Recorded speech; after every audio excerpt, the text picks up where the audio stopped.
ดีตอนแรกเบิดทุกคนเข้าสู่ช่องบ่าวจันเนาะนี่บ่าวจันก็สิมาหาเซเบ็ดป่าอยู่ให้นะนี่แหละคือจะบ่ล่ะเดี๋ยวสิลองซะหายามเบิ่งเบ็ดบาดนี้เบิ่งคืออยู่วะมามันคลองหญ้าอยู่ไปเด็ดบาด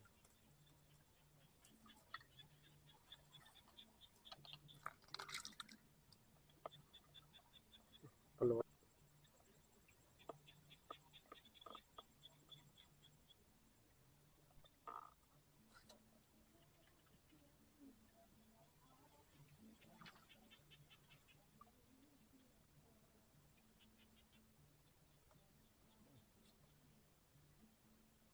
ปลาคอ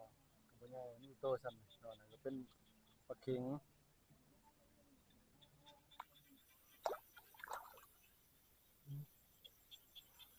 คอเนาะ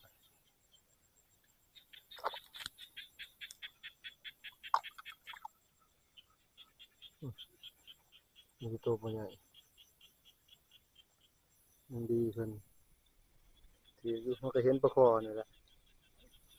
แหน่ปลาคอเนาะบ่ใหญ่ดอกตัวน้อยๆ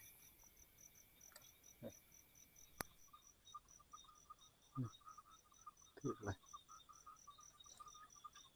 นี่โตซ้ำปลาคอเนาะใหญ่นี่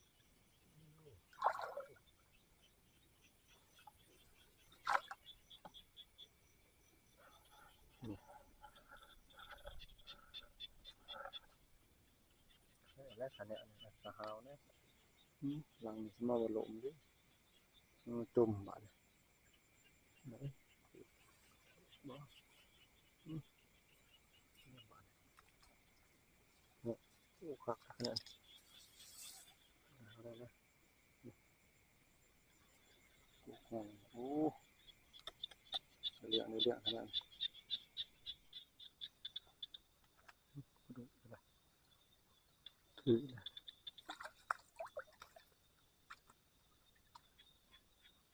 เนี่ยหัวมันก็หาวแล้วล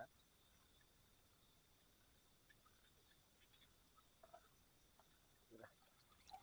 ตัวก็ใหญ่นะก็ดูกันนี่เป็นตัวเมื่อนี่แหละ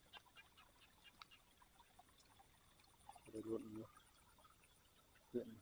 ยังก็ขึ้นทำเมียงเนาะมีปลาห่าแหละปลาเค็งปลาลายไข่ฮิตโคหน่อยแล้วมาดี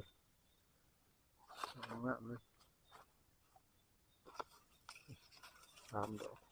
ใหญ่เลย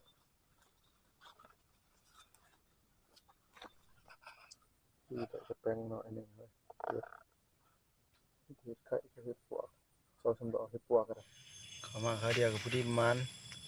จบเจือเลย